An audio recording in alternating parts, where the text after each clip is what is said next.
فلا هادي له ونشهد أن لا إله إلا الله وحده لا شريك له ونشهد أن سيدنا ومولانا محمدا عبده ورسوله أما بعد فأعوذ بالله من الشيطان الرجيم بسم الله الرحمن الرحيم قل إنما هو إله واحد وقال النبي صلى الله عليه وسلم يا أيها الناس قولوا لا إله إلا الله تفلحون أو كما قال عليه الصلاة والسلام سبحان ربك رب العزة عما يصفون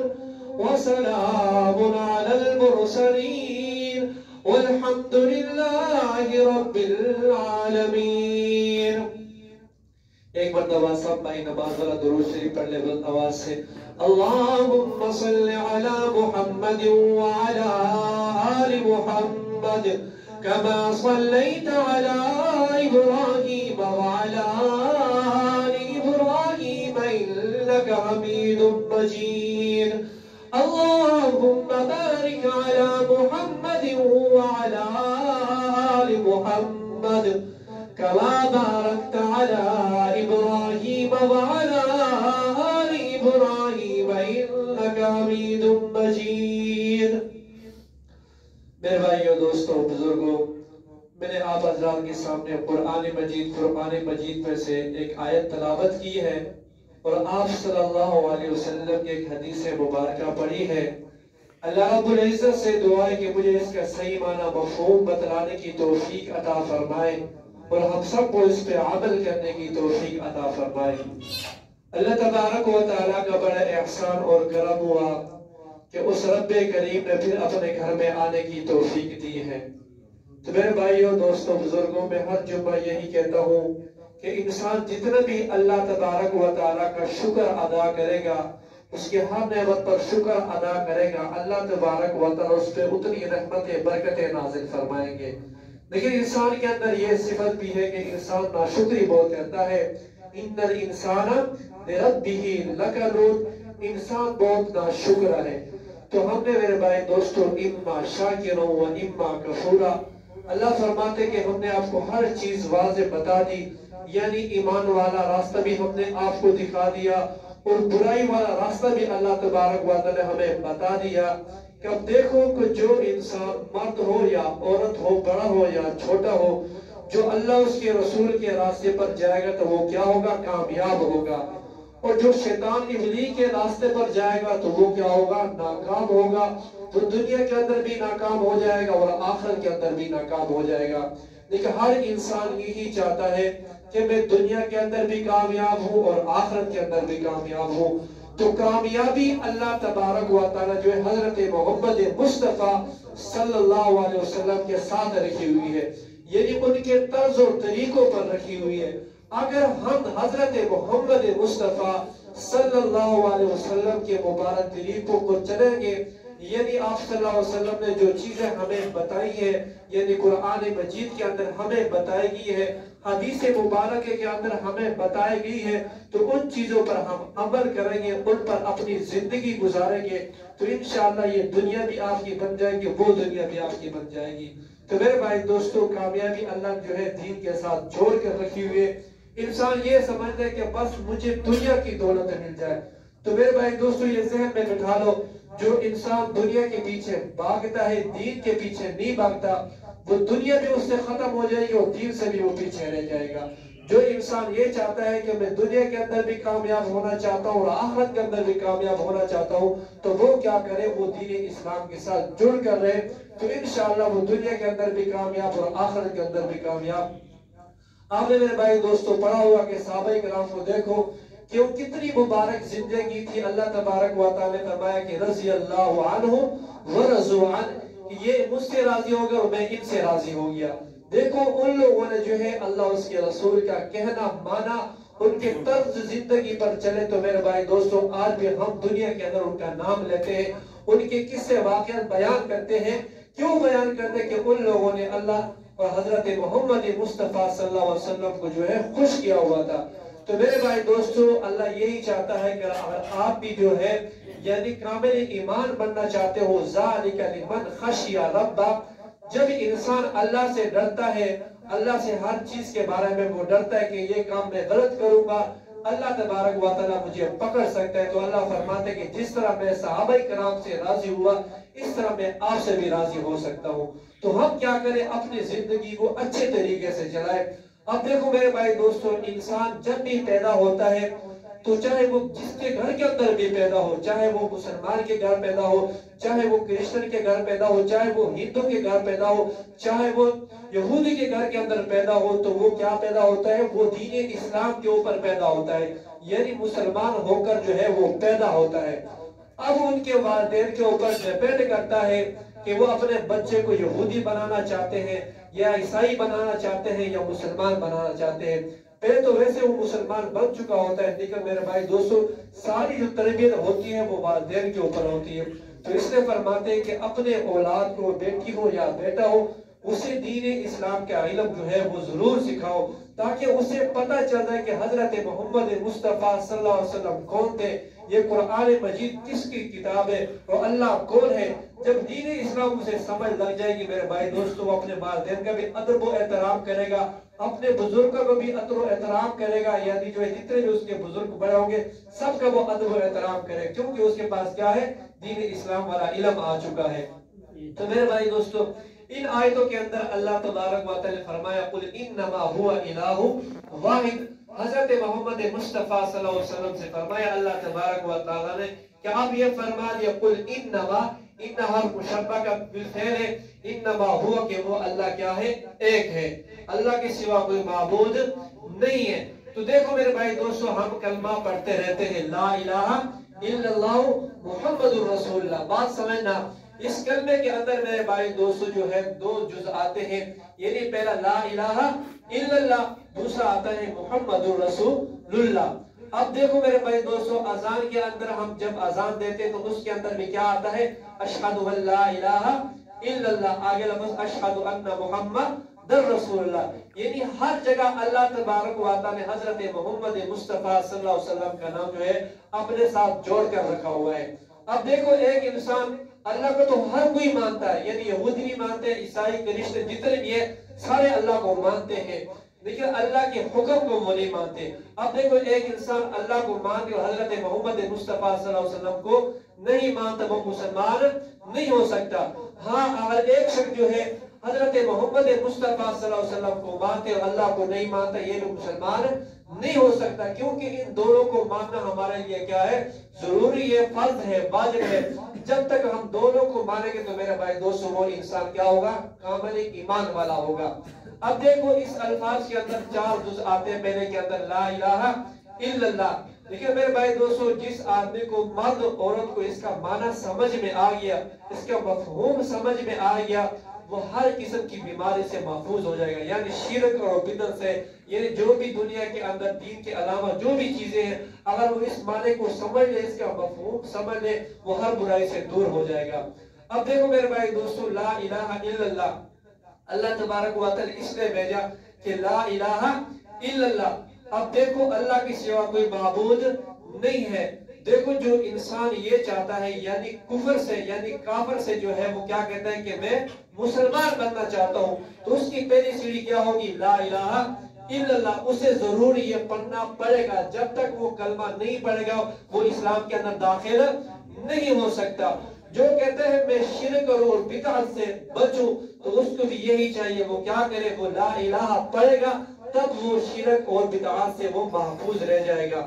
تو میرے بھائی دوستو جس آدمی نے اس کا مفہوم اور ترجمہ اپنے ذہن میں بٹھا لیا کہ واقعتاً اللہ کے سوا کوئی معبود نہیں ہے، تو دیکھو میرے بھائی دوستو اس کلمے کے ذریعے اللہ تبارک و تعالی نے بہت ساروں کو جو ہے کامیابی اور بلندی تک لے کر گئے ہیں۔ صحابہ کرام کو دیکھ لو، جب انہوں نے یہ کلمہ پڑھا لا الہ الا اللہ، اللہ تبارک و تعالی ان کو دنیا کے اندر بھی چمکایا اور آخرت کے اندر جو ہے ہمیشہ ہمیشہ وہ چمکیں گے۔ اب دیکھو اس کلمے کی خاطر اللہ تبارک و تعالی نے 1,24,000 کم و بیش انبیاء والسلام اللہ تبارک و تعالی نے اس دنیا کے اندر بھیجے۔ اب ذہن بات میں ڈالنا، دیکھو نبی چینج ہوتے رہے، اگلا کلمہ جو ہے وہ چینج ہوتا رہا۔ لا الہ الا اللہ، جس طرح محمد رسول اللہ، اس طرح لا الہ الا اللہ موسیٰ کلیم اللہ، یعنی اگلا جو ہے وہ معنی چینج ہوتا رہا، جز جو ہے وہ چینج ہوتا، لیکن پہلے والا حرف وہی رہا، لا الہ الا اللہ۔ اللہ تبارک و تعالی نے یہ بتا دیا ہر نبی اور رسول کو کہ اے میرے نبی، اے میرے رسول، آپ دنیا کے اندر جا تو رہے ہو، یعنی میرے اس کلمے کو آپ نے کیا کرنا ہے؟ بلند کرنا ہے کہ لا الہ الا اللہ، کہ اللہ کے سوا کوئی مشکل کشا نہیں ہے، اللہ کے سوا کوئی حاجت روا نہیں ہے۔ تو میرے بھائی دوستو، اس کلمے کی خاطر بہت سارے صحابہ کرام نے بھی تکلیفیں برداشت کی، اور بہت سارے انبیاء والسلام نے بھی جو ہے تکلیفیں برداشت کی۔ اس کلمے کو لا الہ الا اللہ کو حضرت نوح علیہ السلام نے 9.5 سال جو ہے انہوں نے یہ دعوت دی کہ اے میری قوم یہ کلمہ پڑھ لو، لا الہ الا اللہ، کامیاب ہو جاؤ گے۔ حضرت ہود علیہ السلام نے اس کلمے کی دعوت دی کہ اے میری قوم اس کلمے کو پڑھ لو، کیا ہو جاؤ گے؟ کامیاب ہو جاؤ گے۔ اسی طرح حضرت موسیٰ علیہ السلام نے اس کلمے کی دعوت دی کہ اے میری قوم لا الہ الا اللہ پڑھ لو، کامیاب ہو جاؤ گے۔ اسی طرح حضرت ابراہیم علیہ السلام نے اس کلمے کی دعوت دی کہ اے میری قوم اس کلمے کو پڑھ لو، لا الہ الا اللہ، کامیاب ہو جاؤ گے۔ یعنی جتنے بھی رسول اور نبی آئے سب کا یہی کلمہ تھا کہ لا الہ الا اللہ، کہ اے لوگوں اس کلمے کو پڑھو گے تو کیا ہو جاؤ گے؟ دنیا کے اندر بھی کامیاب ہو جاؤ گے اور آخرت کے اندر بھی کامیاب ہو جاؤ گے۔ تو آخر میں میرے اور آپ کے حضرت محمد مصطفیٰ صلی اللہ علیہ وسلم آئے تو انہوں نے بھی اس کلمے کی دعوت دی کہ لا الہ الا اللہ، کہ اے مکہ والو، اے مدینے والو، یہ کلمہ پڑھو گے تمہیں دنیا کے اندر جتنے بھی چیزیں جائیں گی، اللہ تبارک و تعالیٰ تمہیں مال بھی دے گا، تمہیں دولت بھی دے گا، ہر چیز اللہ تبارک و تعالیٰ تمہیں عطا فرمائیں گے۔ تو میرے بھائی، جس نے حضرت محمد مصطفیٰ صلی اللہ علیہ وسلم کی بات کو مانا، اپنے جو ہے ان کو ادب و احترام کیا، اللہ تبارک و تعالیٰ ان کو دنیا کے اندر بھی چمکایا۔ دیکھو میرے بھائی دوستو، حضرت ابو بکر صدیق رضی اللہ تعالیٰ عنہ، ان کو تو ہر شخص مرد و عورت جانتا ہے کہ یہ سب سے بڑے صحابی یہی ہے، اور پہلا حضرت محمد مصطفیٰ صلی اللہ علیہ وسلم کے سب سے پہلا خلیفہ بھی یہی ہے۔ کہ دیکھو ان لوگوں نے میرے بھائی دوستو اپنے مال اور جان کی پرواہ نہیں کی۔ انہیں پتا تھا کہ جب دیکھو دنیا کے اندر اللہ تبارک و تعالیٰ نے کامیابی نہیں رکھی ہوتی، نہیں، اگر اللہ تبارک و تعالیٰ نے دنیا کے اندر کامیابی رکھی ہوتی تو اللہ فرعون کو کامیاب کر دیتے۔ اگر دنیا کے اندر اللہ تبارک و تعالیٰ نے کامیابی رکھی ہوتی تو اللہ تبارک و تعالیٰ ابو طالب کو کامیاب کر دیتے۔ اگر دنیا کے اندر کامیابی رکھی ہوتی تو اللہ تبارک و تعالیٰ حامان کو جو ہے کامیاب کر دیتے۔ بہرحال میرے بھائی دوستو، یہ کلمہ ہمیں یہی سکھاتا ہے، صحابہ کرام کی باتیں ہمیں یہی سکھاتی ہے، قرآن ہمیں یہی بتاتا ہے کہ دنیا کے اندر کامیابی نہیں ہے، کامیابی کس کے اندر ہے؟ لا الہ الا اللہ۔ تو میرے بھائی دوستو، اس کلمے کی دعوت میرے بھائی دوستو پوری دنیا کے اندر ہم نے پہنچانی ہے، جتنی ہمارے پاس طاقت ہو سکتی ہے۔ خود بھی مسلمانوں کو بھی اس کی دعوت دو، کافروں کو بھی اس کی دعوت دو میرے بھائی دوستو، تاکہ انہیں پتہ چلے کہ ہمارا ایمان کے اندر جو ہمارا پہلا جز ہے وہ کیا ہے؟ لا الہ الا اللہ۔ اور حضرت محمد مصطفیٰ صلی اللہ علیہ وسلم کی حدیث مبارکہ ہے کہ اپنے ایمان کو جو ہے تر و تازہ کیا کرو۔ اب دیکھو میرے بھائی دوستو، ہر چیز کو جو ہے کہ زنگ لگ جاتا ہے، سونے کو بھی جس طرح کوئی چیز لگ جاتی ہے تو وہ کاٹ سنارا جو ہے اس کو صاف کرتا ہے، اسی طرح میرے بھائی دوستو لوہے کو بھی جو ہے زنگ لگ جاتا ہے۔ تو آپ صلی اللہ علیہ وسلم نے فرمایا کہ اپنے ایمان کو کیا کرو؟ تر و تازہ کیا کرو، اپنے دل کو جو ہے وہ صاف کیا کرو۔ تو صاف وہ کس سے ہوگا؟ آپ صلی اللہ علیہ وسلم نے فرمایا کہ لا الہ الا اللہ کا جو ہے ورد زیادہ کیا کرو۔ تو میرے بھائی دوستو، حدیث کے اندر یہ بھی آتا ہے کہ سب سے افضل ذکر کیا ہے؟ لا الہ الا اللہ۔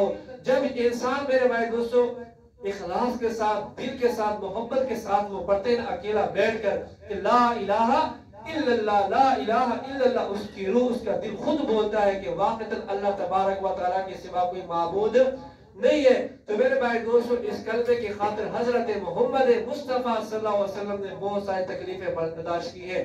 دیکھو میرے بھائی دوستو، حضرت محمد مصطفیٰ صلی اللہ علیہ وسلم نے اپنے دانت مبارک جو ہے شہید کروائے اس کلمے کی خاطر۔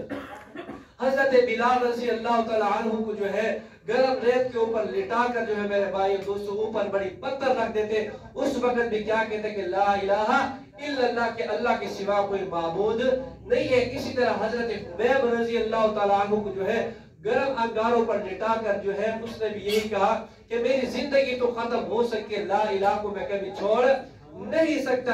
اسی طرح بہت سارے صحابہ کرام کو اس کلمے کی خاطر تکلیفیں ملی ہے۔ حضرت سمیہ رضی اللہ تعالیٰ عنہ یہ بھی صحابیہ ہے کہ دیکھو ابو جہل ملعون نے جو ہے بچہ مارا شرمگاہ کے اندر، تو فرمایا لگے کہ میری زندگی تو ختم ہو سکتی ہے، میرے ٹکڑے تو ہو سکتے ہیں، میں حضرت محمد مصطفیٰ صلی اللہ علیہ وسلم کی غلامی کو نہیں چھوڑ سکتی۔